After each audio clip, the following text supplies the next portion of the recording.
I was thousands of miles away from home, sweating under the brutal Middle Eastern sun, working 12-hour shifts on a remote oil field. Every drop of sweat had a purpose. I was building our future. My wife and I had dreamed of owning a home, a place we could finally call ours. We had talked about it endlessly, what the kitchen would look like, the color of the walls, the backyard garden. It was all we ever wanted. So I signed up for the tough job overseas, knowing the sacrifice would be worth it. Every dollar I earned, I sent back home. I barely spent anything on myself. No luxuries, no nights out, just pure focus. I trusted her completely. She handled our finances, managed the savings, and sent me updates. Or so I thought. Despite the distance, I called her every night, even if I was bone tired. Sometimes she answered, sometimes she didn't. When she did, her voice was cold, distracted. I brushed it off, thinking maybe she was just stressed or tired from managing everything alone. I had no idea the truth was so much darker.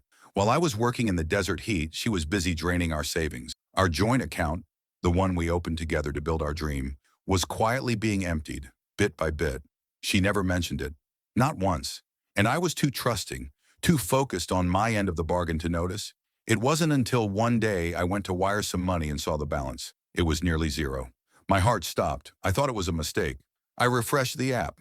Same number. I looked at the transaction history. My wife had been transferring large amounts into a separate account, her account. And then I saw the kicker: luxury store names, hotel bookings, restaurants I knew I hadn't been to. My hands were shaking. I tried calling her. No answer. Again, no answer. I sent a message. Nothing. 2 days later, she replied with a cold, simple message. "It's over. Don't come back. I've moved on." That was it.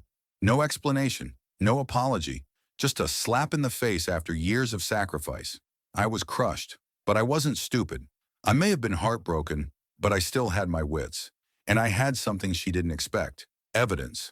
I had kept copies of our financial agreements, the account setup, and every transfer I made. I started making calls, quietly. I contacted a lawyer back home. I laid it all out, and we started working on a plan. She thought I'd be stranded out there, too far away to do anything, but she was wrong, very wrong. I might have been thousands of miles away, but I wasn't powerless, not even close. I still remember the exact moment I saw the text. My alarm had just gone off, and I was reaching for my phone to start another exhausting day on the oil field. But instead of my usual weather update or message from the crew, I saw a text from my wife. Just one line. "It's over. I've filed for divorce. I'm keeping the savings." At first, I thought I was dreaming. I stared at the screen, rereading it over and over. My chest tightened, my stomach dropped. This wasn't just a breakup. This was betrayal in its purest form. I had been breaking my back overseas, working insane hours in brutal heat, with no breaks and no comfort, just so we could have a better future. Every single paycheck I sent home, every sleepless night I spent away from her, it was all for us, or at least I thought it was. But apparently she had a different plan. While I was building a future, she was plotting her escape. I tried calling her, straight to voicemail. I messaged her again and again, no reply. Hours passed and my thoughts spiraled. I couldn't focus at work. My hands were shaking, and my chest felt like it was caving in. We had a joint savings account. Every cent I earned went into that account. And now she was claiming it all? Just like that? No warning, no conversation, not even a fight. Just a message in silence. I skipped meals that day. I couldn't eat. I couldn't think. Every time I looked at my phone, I hoped maybe she'd text again. Something, anything, but nothing came. I kept picturing her sitting in our apartment, the one I paid rent for, smiling and moving on while I was stuck halfway across the world, broken and blindsided. Then it hit me. This wasn't just personal. This was calculated. She knew exactly when to hit me. She waited until I was too far away, too distracted, too powerless. She wanted to leave me with nothing. She thought distance made me weak, that because I wasn't physically there, I couldn't fight back. But she didn't know who she was dealing with. That night I didn't sleep.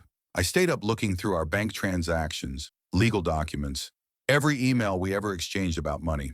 I started saving files, taking screenshots, creating backups. She may have filed for divorce and taken the money, but I still had something she didn't count on: proof. I wasn't going to let her get away with this. The pain was real, but anger gave me energy. She thought I was helpless, but she had no idea how much I had prepared for everything. I wasn't just some guy working on an oil field. I was smart, I was patient, and now I was ready to hit back. She thought she ended things with a text, but really she just started a war. I logged into our bank account the moment I could breathe again after that text. My hands were shaking. I still had a sliver of hope that maybe she was bluffing, maybe things weren't as bad as they seemed. But when the page loaded, my heart dropped. The joint savings account, our future, our hard-earned dream, was empty. Zero. Not a single dollar left. I stared at the screen in shock, refreshing the page like it was some kind of glitch. But it wasn't. The history showed it all. Over the past few weeks, while I was sleeping after long shifts in the oil fields, she had been moving the money, slowly at first, then in bigger chunks. All of it transferred into her personal account, $148,000, gone. We had built that account together from scratch. Every paycheck I earned from this grueling overseas job had gone into that fund. I barely spent anything on myself. I didn't travel, didn't party, didn't buy fancy things. I lived in a small shared room with other workers and ate simple meals. It was all for that savings account, for us, for our future, for the home we dreamed of building. And she took it all without a word. No explanation, no warning, just quiet transfers in the middle of the night while I was half a world away, completely unaware. I checked the timestamps. She'd made the final transfer just hours before sending that cold text. She had planned it perfectly. Wait until I was asleep, alone, and too far to act. My blood boiled as I realized how calculated it all was. The more I looked, the more betrayal I uncovered. There were new charges I didn't recognize. Expensive clothing brands, a luxury spa package, a deposit on a condo I'd never even heard of. It was like she had been preparing for a new life, a life without me, using my money. I tried to call her again, but still no answer. My messages were left on read. That silence hurt more than any fight could have. She had already made her decision, and she didn't even have the decency to face me. I was thousands of miles away, working myself into the ground to build something real, and she just erased it all with a few taps on her phone. But I wasn't going to let her win. Not like this. I wasn't going to sit there and cry while she walked away with everything I built. I started collecting records, bank statements, transfer confirmations, old emails about our finances. I backed up everything. She thought I'd be stuck, powerless, but she had no idea I had already planned for the worst before I even took the job abroad. She thought she drained our account and ended the story, but she had just lit the fuse. She thought I was stuck, that just because I was thousands of miles away on a dusty oil field, I couldn't do anything. She thought I'd be helpless, watching from afar while she walked away with everything. What she didn't know was I had prepared for situations like this. Before I even accepted the job overseas, I made sure to protect myself. I had power of attorney set up with my brother back home. Legally, he could act on my behalf for anything: banking, legal matters, property. And I had something else she didn't expect: a close friend who worked as a forensic accountant. I wasn't just working hard. I was thinking ahead. The moment I saw the drained account, I didn't waste time crying. I called my brother and gave him the full story. Within an hour, he was already digging into the accounts from our side. Every suspicious transfer she made, every hidden transaction, was now being tracked. My brother froze the joint accounts before she could touch anything else. Then I got on the phone with the forensic accountant. I gave him every detail: dates, numbers, screenshots. He got to work immediately, tracing the money trail. He knew exactly where to look, how to uncover what she thought she had hidden. She must have thought she was being clever. She probably believed that slowly moving the money over time wouldn't raise alarms. But she didn't know how closely I'd been monitoring things, even from across the world. The forensic accountant flagged every unusual transaction and linked them back to her. Spa trips, fancy dinners, designer bags, a new lease on a downtown condo, all paid with my money. And the best part? My friend was good at what he did. He found accounts she hadn't even told me about, hidden credit cards, transfer links to another man's name. That's when it all started to make sense. This wasn't just about the money. This was about betrayal on every level. She had used me as her personal ATM while secretly building a new life with someone else. But I wasn't powerless. I wasn't clueless. While she was busy celebrating her freedom, we were gathering proof: legal, financial, undeniable evidence. My brother contacted my lawyer and handed everything over. Within days, we had a solid case building. My wife thought she'd taken everything and left me broken, but all she really did was give me a head start in taking everything back. This wasn't revenge. This was justice. Cold, calm, and legal. She had no idea what was coming next. She thought distance would keep me quiet. Instead, it gave me clarity and time to plan my next move. I didn't scream. I didn't beg. I didn't even respond to her message. I just went quiet. I knew if I reacted emotionally, I'd play right into her hands. So I let her believe she'd broken me. Let her think I was crushed, helpless, stuck across the world with no options. I left her text on read and said nothing. She probably smiled to herself, thinking she'd won. But behind that silence, I was moving fast. Just not the way she expected. First, I called my lawyer. I didn't even waste time explaining the betrayal. I went straight to business. I gave him access to everything. Our financials, property papers, retirement accounts. We had worked together before, so he knew how to move quickly and quietly. The first thing we did was freeze all activity on the retirement funds. Those were accounts she hadn't touched yet, but I knew they were next on her list. She thought she'd drain me dry, but she forgot about the long game, and I was always playing long. With power of attorney through my brother, we got everything locked up tight. Any future withdrawals or changes would now need both signatures, mine and hers, which meant she couldn't sneak in and wipe those out too. My lawyer also filed a motion to prevent her from selling or transferring any assets until the divorce was finalized. Everything was being locked down piece by piece. I didn't tell her any of this.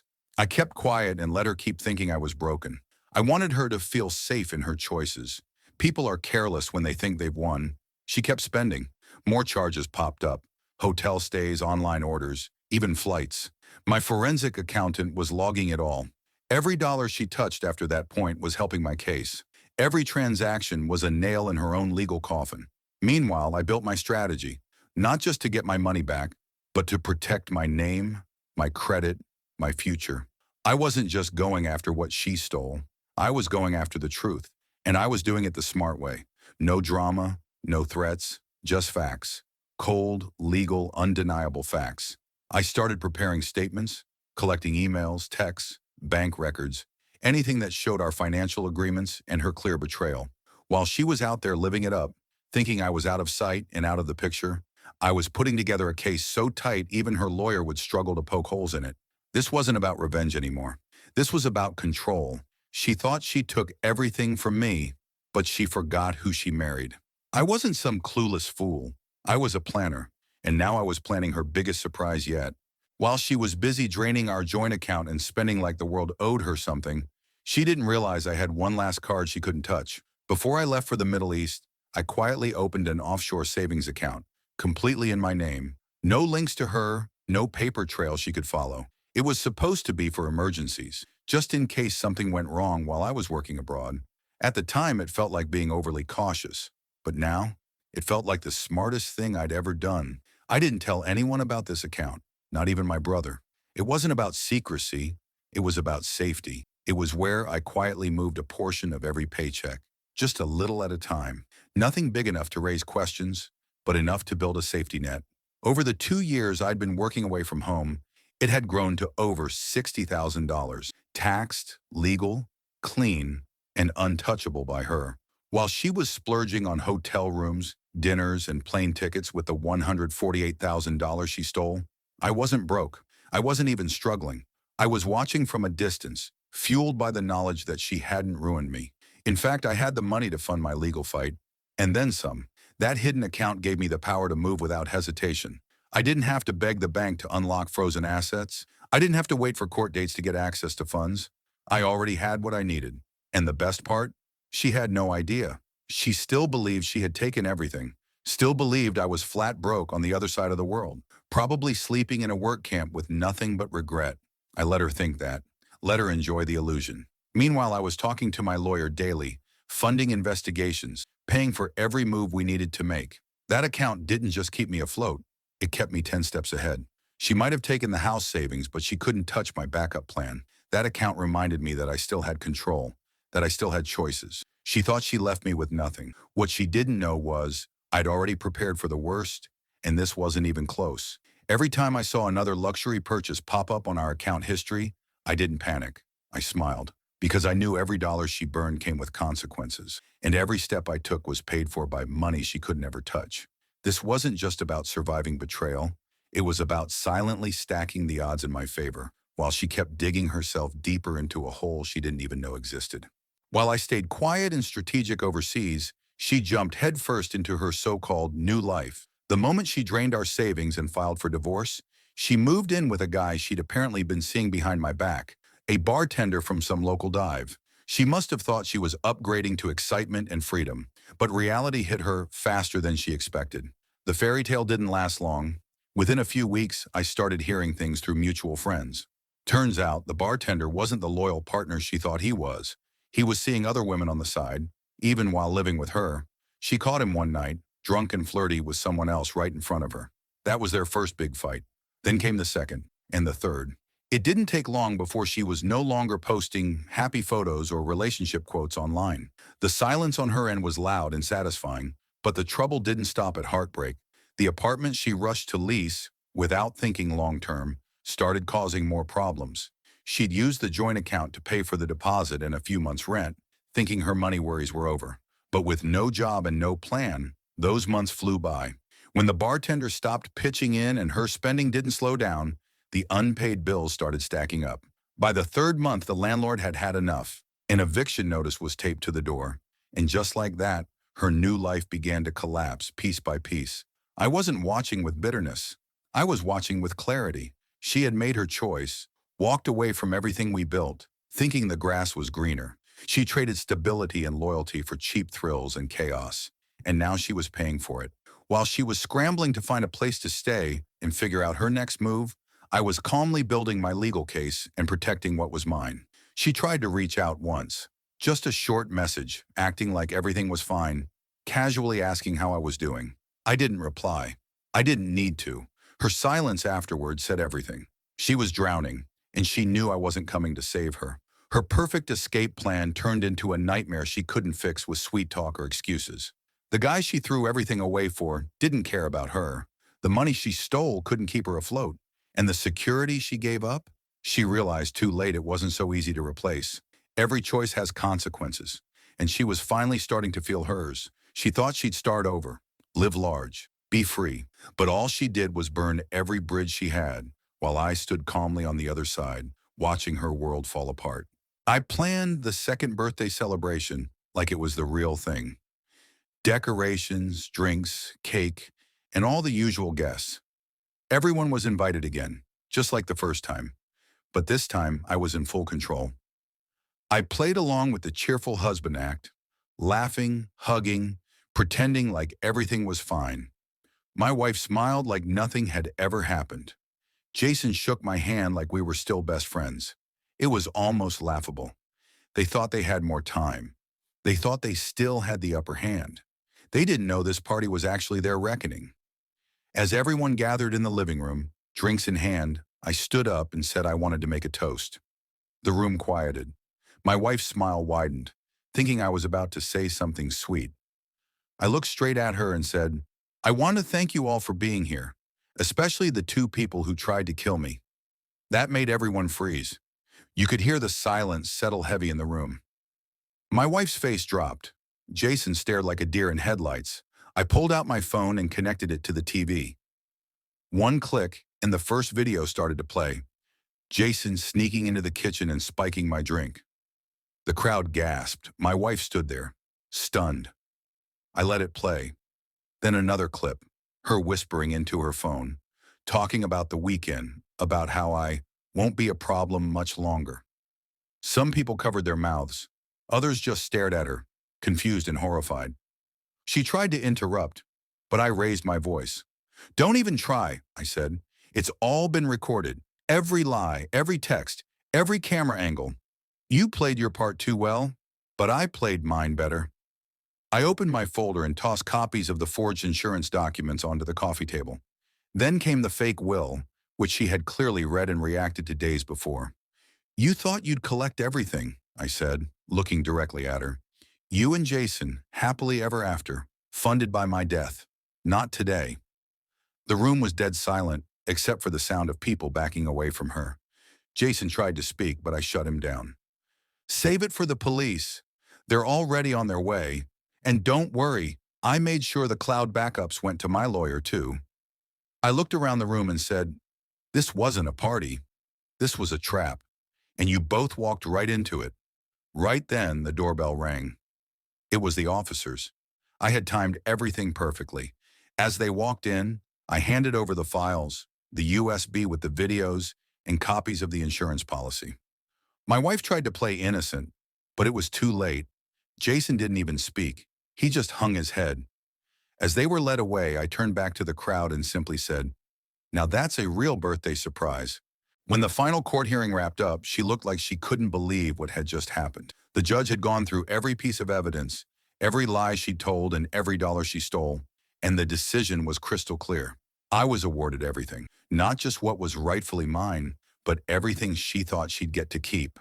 Even the car that was in her name, the judge ruled it as marital property, since it was bought using our joint funds. That too was handed over to me. She sat there frozen, her lawyer whispering things she clearly didn't understand or want to hear. She tried to argue that she needed support, that she had no place to go and no money to survive, but the judge didn't budge. Her betrayal had consequences. She wasn't the victim here, and everyone in that courtroom knew it. She didn't just walk out of a marriage, she tried to rob her husband blind while he was working in brutal heat halfway across the world. What crushed her most wasn't just losing the money or the car, it was the part where the judge ordered her to pay part of my legal fees. She thought she'd get a fresh start, a new life with the bartender she left me for. But instead, she walked out with a bill in her hand, a debt she'd have to pay me just for trying to screw me over. The irony wasn't lost on anyone. Her smug little plan backfired so hard, it left her with absolutely nothing. I didn't even smile when the verdict was read. I kept my head down, respectful, calm. I had no interest in gloating. This wasn't revenge, it was justice. All I had done was protect myself. She thought I was too far away to do anything. She thought I'd roll over and let her take everything I worked for. But she didn't know who she was dealing with. She underestimated how prepared I was, how quietly I'd built my safety net, and how thoroughly I'd fight back when cornered. Outside the courtroom, she didn't even look at me. She rushed past with her lawyer, probably trying to figure out where she'd sleep that night or how she'd make the next car payment. Oh wait, that was mine now too. As for me, I flew back overseas, finished my contract, and returned home to a clean slate. No more lies, no more manipulation, and every penny I'd earned safe and sound. She wanted to take everything, but in the end, she walked away with nothing, not even her pride. When I finally came back home, everything had changed. I wasn't the same person who left. The man who had been betrayed, shocked, and caught off guard was now gone. I had learned my lesson, become smarter, stronger, and way more focused on what truly mattered. My first move? I bought the house we'd always dreamed of, but this time, it was mine alone. No more waiting on her decisions, no more compromises. I made sure every inch of that property was paid for with my own hard-earned money. Every corner, a symbol of my new beginning. She had no idea what was coming. I went from a man who had been emotionally dragged through the mud to someone who was in control, someone who built a future that was solely in my hands. And as I settled into my new life, her texts started pouring in. At first, it was just one or two. "Can we talk? I made a mistake. I'm sorry for everything." The same old excuses. But now I wasn't even remotely interested. I had been through the worst of it. I'd already given her a chance when we were married, and I'd given her even more chances during the divorce. But now, I was done. No amount of apologies could change the fact that she had destroyed our future for nothing but selfish desires. The woman who once thought she could walk all over me, take my money and leave me stranded, was now the one begging for a conversation. But the thing is, I wasn't interested in talking anymore. The chapter of my life with her was over, and I had no intention of reopening. I kept moving forward, focusing on myself. I started traveling more, rediscovered old passions, and even started a new business. Life was no longer about playing it safe or living according to someone else's rules. I was finally free, free from the lies, the manipulation, and the stress. My new life wasn't about revenge. It was about reclaiming my peace and success. She may have thought she won for a moment, but in the end, she lost everything, including the chance to ever be part of my life again. Now every text, every call, every attempt to reach me is just another reminder of how far I've come. The freedom, the growth, the success, it's all mine. And as for her, she can keep wondering what happened, keep texting in vain, because I'm no longer the man she knew. I'm a man who learned from it all and is now living on his own terms, stronger than ever. If you enjoyed the revenge story, like, share, comment, and subscribe to World Revenge Stories where every tale is a new saga of revenge.